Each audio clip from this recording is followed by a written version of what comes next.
All eyes are on Tropical Storm Debby, which is expected to become a hurricane before making landfall in Florida Big Bend on Monday morning. We anticipate tomorrow we're going to see it make landfall. It is potentially going to meander across that North Florida, South Georgia border at a very slow pace.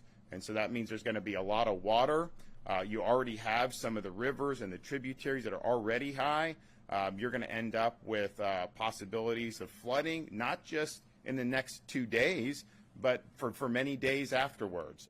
The weather system has been growing since it became a tropical depression on Friday and then a storm by Saturday. The forecast calls for the storm to strengthen as it continues its path through the warm waters of the Gulf of Mexico. It's possible that you could have serious intensification between now and landfall.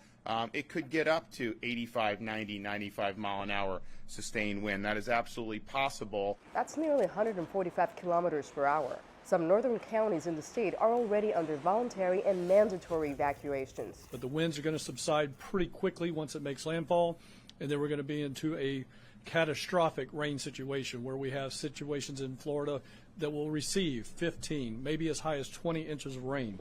The Florida National Guard has mobilized up to 3,000 service members for response efforts, and close to 15,000 workers are ready to restore power once the storm passes. Last year, Hurricane Idalia followed a similar track, landing as a major hurricane in Florida's Big Bend and caused significant damage across parts of the southeastern U.S. The storm claimed 12 lives and causing almost $4 billion in damages. Authorities are working hard to prevent any loss of life this time around. Just because you're not in the eye of the storm does not mean you are not going to have major impacts from the storm. So flood water is dangerous. Weather forecasters are calling for life-threatening storm surge inundation into the North Florida coast, as well as possible tornadoes. President Biden has approved Florida's emergency declaration ahead of the storm, and the state of Georgia also declared a state of emergency.